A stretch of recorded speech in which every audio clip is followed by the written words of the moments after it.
Welcome to another episode of the Empowered Half Hour. And you've heard me bring on some of my friends from Brand Builders Group. And I'm here with another friend from Brand Builders Group. Today, I'm going to bring to you Chris Janssen, who is a life coach and best-selling author. She's releasing her second book, Grace Yourself. And by the time you hear this, it will be out, so you can go support her with a purchase if you like today's message. But for me, I get to sit with her a week before it comes out, and she's aiming to go to the USA Today bestseller. So maybe by the time you guys listen to this, she'll have the USA Today bestseller in front of that book. But welcome to the show, Chris. Thank you, Becca. Yes, and congrats on you being a USA Today bestseller. It's just, it's inspiring to me. Yes, it is. And it's an inspiring journey. We're going to get into talking about your book in a second, but just for the listeners, I know probably in your world too, I get so many people like, how did you become a best-selling author? I've always wanted to write a book. And the journey starts with, for me, the journey just started with writing and trying to get my thoughts together. So before we go into your specific story, if someone's listening is hearing us talk and be like, oh, congratulations for being USA Today and pre-congratulations for tracking towards it, what would you say to an inspiring writer that is listening to this? Yeah, way to go. Great job. And write to that one person, or have in mind who you're writing to. And don't think about bestseller lists. Don't think about any of that yet. Don't even think about editing yet. Just get everything out on paper and really be one with your message. And that message, there are people who need that message. If it was put on your heart to write it, there's a huge audience, whatever. There is an audience, I should say, that needs that message. So write to those people and they will come. I love that so much. And I'm just going to spring off that for a second for any listeners who do have the writer bug. I love that message so much because I know you're on your second book. I just released my second book. My first book was self-published, and I wrote for that one person. I had a story and a framework I wanted to share, I felt was really important. I self-published my first book. I had no idea what I was getting into. And 18 months into it, post-releasing it, I had 3,000 readers or something. And I'm like, holy cow. I was too green to know the industry or to have any intention other than putting it out, but I had a lot of passion behind it. And I think that's what kept me writing. And did it keep you writing and wanting to produce your second book? Yes, my story is so similar. Self-published the first one, and then I've always loved writing since I was little, but really got the writing bug to continue with these I think as a little girl, I thought I could grow up and be a novelist or write fiction, and that didn't happen. But yes, since I'm a coach, the self-help comes out quite organically. Like, I love story writing too. I've been writing. It's so weird to meet somebody who has a similar track, but I've been writing since I was a kid, like song lyrics, poems, short stories, whatever writing wanted to come out. I just wrote it down, right? And I always thought too that I would be more of a fiction writer or something. But then like as a coach and a personal development geek for myself, that's what comes out of me is like, oh, here's a self-help book. Yes, I have binders full of song lyrics since I was very young. Yeah. Awesome. Yeah, it's funny. Prior to starting on air, we were talking about being coaches and some of that experience leading up to where we are now. And I remember being in my certification process, but it was also by a person, Nancy. I got certified through Nancy Levin, who is a Hay House author. And I remember her speaking to the writers in the program saying, you know how you're a writer? You have journals and journals of writing, of song lyrics, poems, whatever it is. And then I like turned around and I was like, yep, I could see this back there. And I was like, yep, I'm a writer. Yep. But let's shift gears. Let's stay on the topic of writing. But I'd love to ask you to share the background with myself and the listeners of Grace Yourself. Like, first of all, I love that name. And I feel like I know what you're meaning when you say that. But I want to hear more. What's the backstory to Grace Yourself? So the subtitle is important too. And I'll start by saying this. The first book is called Living All In, How to Show Up for the Life You Want. So I titled the second one, Grace Yourself, How to Show Up for the Sober Life You Want. And the reason those Ooh. are my subtitles is because the coaching tools in the books and in my coaching are really about showing up for life when we don't know how to, when it's hard, when we don't want to. And as a coach, I'm always asking, what do you want? So it's showing up for the life you want. And a lot of people, we know it's a good idea to show up when we don't want to, or think positive thoughts, or these things that we hear. And at the same time, how do we do that? So that's where my coaching tools come in. The second book was born because the first one had a chapter in it about patterns and addictions, habits. And I thought that chapter needed a lot more. So the second book Is just like the spring from that. exactly. And so in order to share the tools around patterns, habits, addictions, these things, I went ahead and shared my own story with alcohol addiction. So I've been in recovery since 2007. And so I was Nice. 37 years old. Congratulations, by the Thank way. you. I was Yeah. 37 when I got sober, and my sober community knows that story, but it's not a story that I wasn't ashamed of it. I just Mhm. don't talk about it. Like some of my family Sure. members and best friends, now that this book is out and a lot of them have had a chance to read it ahead of time, are going, I had no idea. I didn't know any of this. And so it's vulnerable and a little bit embarrassing. I think I'm over the embarrassing part now. But like I said, I wrote to who I thought needed to hear it, and I didn't Sure. worry about what people would think. And now that it's out, it's been a great way to, here's my story of this trap I was in and this struggle. And here's how you can apply these tools that I'm sharing to any stronghold you have. It doesn't have to be an addiction. It doesn't have to be alcohol. It doesn't have to be. I talk a lot to the people who I coach, which is high achievers and Yeah. recovering perfectionists. And we do struggle with those controlling thoughts. We're trying to control our I was just state going to and say control is such a big aspect of what goes on in a high performer's life. And it's really, yeah. in some aspects, the control helps them succeed, but also it's totally an ism that comes from chaos. Hmm. Most of us who are Yep. control freaks, A personalities, myself included, I come from a family of addiction, even though I would say my parents were highly functional and they were hippies, they were musicians, like Uh-huh. sex, drugs, rock and roll, right? Like it was just part of their persona. But but in that same breath for me, I mean, it was a little chaotic. There was always music and people in it that was also beautiful. Like I got to see people Mm. express their natural talents and gifts, and there was a real beauty. That's why my book's A Return to Radiance, because I feel like my parents gave me a gift by seeing them in their radiance. But then also there is the partying side of it, that as a young child, I'm like walking over people at 7 a.m. in the morning because they're passed out. I don't know who that is. Like, like it's one of their bandmates that they've just met. I'm like, oh, it's random Wow. people. Yeah. My parents were musicians for a good part of their life. So I just say that because I know whether you are struggling with addiction or you grow up in chaos, right? Hmm. That if you're not the addict yourself, there is effect that's left over from being in that environment.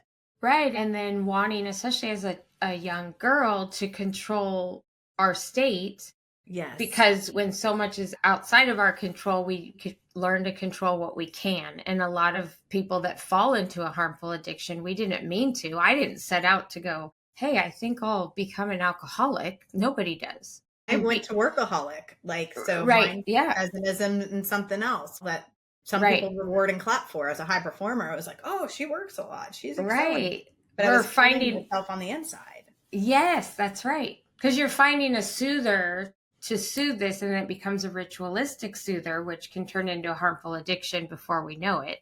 So the Grace Yourself title is really about, to me, grace is God's grace and it's unmerited favor. And as a young woman, as a young child, even, I didn't understand grace because I thought I needed to control everything I earned. And so I didn't understand getting something, this worthiness that I didn't earn and I didn't have control over. It was like, Yeah. I'll tell you what I'm worth. And so once I was in recovery, that was explained to me and I was able to understand that I don't get to control my value and my worth no matter what, even if I want to. And Yeah. so that's where the Grace Yourself title came I from. mean, just you talking about that, I don't know if you can tell that my eyes, I'm on cold medicine. I've had it since 6. I'm like, Sometimes they're getting flipped inside my brain. My eyes were tearing up as you were saying that because grace to me has just become such a beautiful word. And not a word, but the feeling that once you start to embody grace provides. I feel like grace is the yin to guilt, right? Mm-hmm. And being a high performer really been one who is motivated by guilt. I'm a mom too, and I'm wiser now and have gone through my cleaning out of things. And I would say that I am on the side of grace now. But what a beautiful gift to give a reader, because I don't feel, to your point, that grace is something that is often taught unless it's in a religious context. But Mm-hmm. grace is something that, yes, you can use it in the religious context as well, but grace is available to everybody. Yes. And so grace yourself. For an example, I'll share something personal. 10 months ago, a little over 10 months ago, my brother struggled with addiction. Like, again, you kind of know our background now. Struggled with alcoholism and then had gotten sober and at a random event had a seizure in a pool and drowned and Oh, died 10 months Becca, ago. I'm so sorry. No, thank you. And so, but it Wow. brings up this conversation. Life is complex. I think at first I started as a sister and stuff. I'm the oldest sister, and there's just the two of us. And so guilt was one of the first emotions that came up for me, besides the sadness and the grieving, but was like, is there anything I could have done more? Like that narrative started going. And then I was just like being wiser and on the other side and being a coach, I was like, no, it's not even about a right or wrong narrative. That's not a supportive narrative. I just Mm-hmm. lost my brother. I need to give myself grace. Like, I didn't Mm-hmm. know this was coming. And this is why I wanted to kind of like expand on this topic a little bit and give you some more color so you can respond to and share with the listeners some of your thoughts. But it would have been very easy, even though there's nothing I could have done, but I could have gone down the path of guilt. Mm-hmm. And I caught myself and said, you know, what if I gave myself the path of grace? Mm-hmm. And it shifted the experience because it'll be something I'm grieving the rest of my life. Mm-hmm. But in the state of grace, I can remember what I'm grateful for. I'm not remembering the bad as much as I am the good. And it's able to keep me moving forward where I could possibly get stuck. So I know that's a very personal example, but I'd like to turn it back over to you and kind of say, like, what empowering message from that could you share with the listeners about your work, about the book? Mm. And over to you. Well, thank you for sharing that. I'm sorry. That's rough. It's painful and pain's natural. Being stuck in pain is not natural. And what a beautiful example you just gave. Like that dead stop right there, right? That you changed the narrative and you are grieving in such a beautiful way. Yes. I call it It, my beautiful sadness. it is a beautiful sadness because that's human. You're not staying stuck in it. You're not remembering the times, the would have, should have, could have's. You're honoring your brother's life in the way that you're grieving. And I think that has everything to do with this message that I talk about in the book, because your words were, there was nothing I could have done. That's it right there. It's the serenity prayer. What is in our control and what is not? Yeah. And it was nothing in your control that you could have done. So I'll start by reminding people of the serenity prayer. The short version of it is, God, grant me the serenity to accept the things I cannot change, the courage to change the things I can, and the wisdom to know the difference. Yeah. And if we really sit with that simple prayer, most of us have already heard, and that God can be our higher power. It can be nature. It can be whatever it is for the listener. And we learn that to ask in every situation, what do I have control over and what I don't?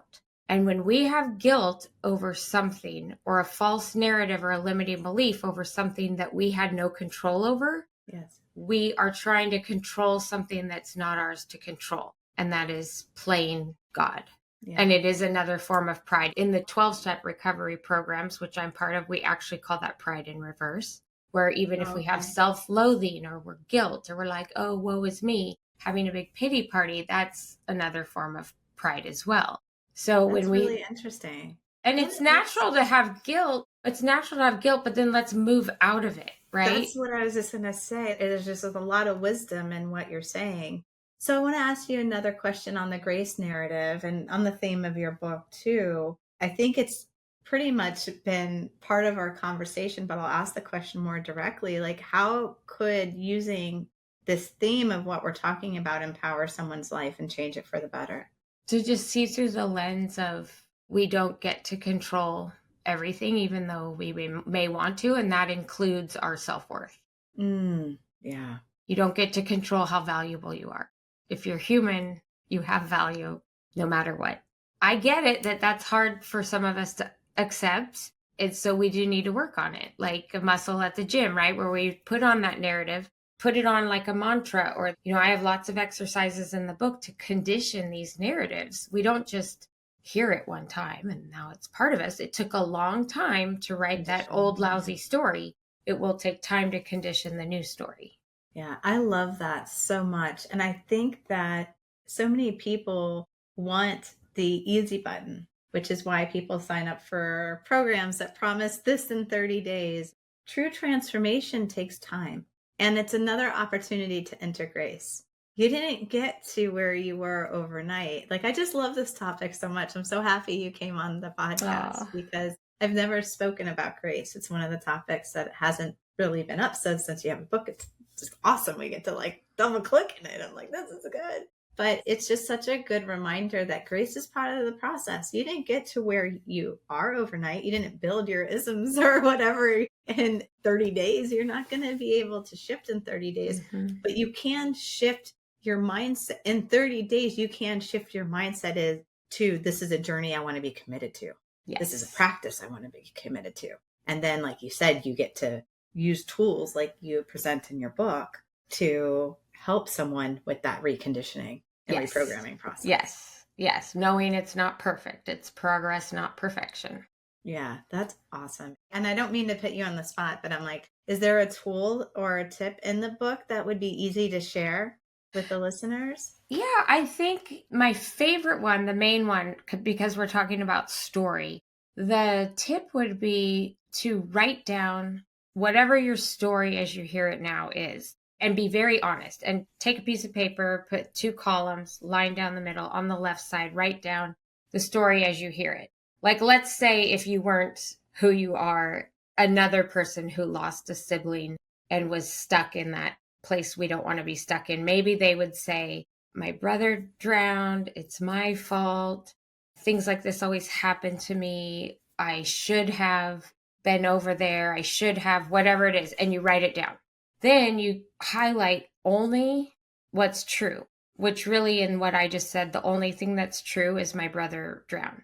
So then you go over to the right side of the paper and write the truths. And then, even if you don't want to, you attach a new meaning to it. So it's like a new story. Yes. My brother drowned. His life was beautiful while the time he had here was beautiful. Whatever it is, you're going to have a new meaning. Even if you don't believe it yet, you're going to write the new story. And it's going to help to have a coach or someone walk you through this, or a friend to say, okay, write it down, even if you don't believe it. And then that's the part we condition. We condition I love that. acting as if and stepping into that new belief and really letting that old story go. And there's examples in the book of little tricks you can do to let the old story go. Some people put rocks or something very heavy in a backpack and then recite the old story and then set the backpack down and recite the new story, because Ooh, it that just, yeah, brings the physiology into it. yeah, Yeah. getting it into your nervous system and physiology is really key. So that's one thing. What that would be like, whatever story we attach to the facts in our life become our beliefs. And Yes. we've lived for many, many beliefs for a very long time that we aren't aware how they got there. But if we sit and think about them, we can reconstruct them and condition the beliefs Such that we want. powerful work. It's such powerful work. And talk about grace and freedom and liberation. Those are the words that are coming to me. You start to shift that narrative and you free yourself. Hmm. You're an author and a coach and you're presenting the information to help people, and I am too, but it's you get to this state by doing the work yourself. Yeah, for sure. People are like, how did you do it? I'm like, actually, I didn't learn that in a textbook. That's right. I might have sharpened my skills with training, but I actually had to do the work. So, Uh-huh. but Yeah. as you're saying all that, what's coming up for me is my personal journey. And I'm like, oh my God, like when I take a deep breath, I mean, I still have, I'm human. I still have heavinesses and things that I'm working through, but I can take a deep breath now and be like, and that's a gift. And I love that you have built just the invitation and grace yourself, I think is so welcoming to someone who might not. Maybe you pick up someone who's done some self work. Maybe someone who's done some self work picks up your book, but maybe somebody picks it up for the first time, like, oh, that would be really nice for me. I feel like it's a really warm invitation. What caused you to title it that? So many years of bracing myself. Like, I got to do this. Like, I got to white knuckle it or willpower my way to get rid of this addiction or whatever it is. And then instead of that, bracing myself, I need to grace myself and accept set down where I'm powerless. Like, admit, for me, it was alcohol. Like, yes, I have a lot of discipline and willpower, and that's not a bad thing. But in that one area, I had none. So I thought I was a monster because of that. Instead of seeing, no, it's because it's an addictive substance and you got caught in its trap. This isn't a moral issue. And so I really needed to shift my belief to grace instead of brace. I love that. See, I love finding out like the backstory of things. The conversation is flying by and I knew it would. We have about 5 minutes left. Where would you like to take the listener? What would you like to share in closing out?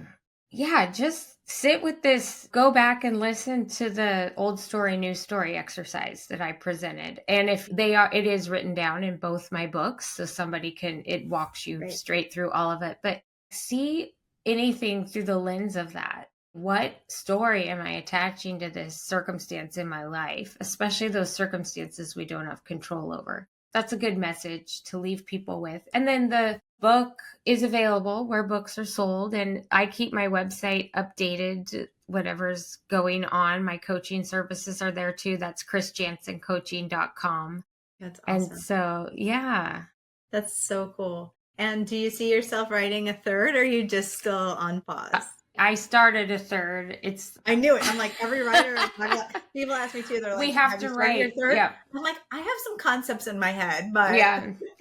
I'm not fully in. I think once I get fully in, I just take a big break from everything and do.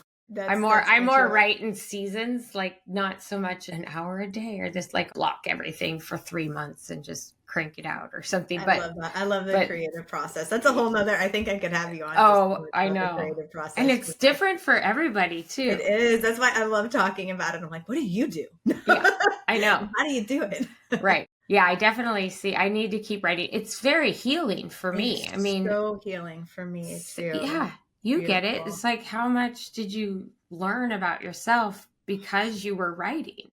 Tons. Right? I think I want people to know we're not writing because we think we know stuff that we have to share with other people. It's cooperative. We're all showing up and growing together. And if I'm letting people see what I'm writing, you're just getting a glimpse of how that looks. Very true.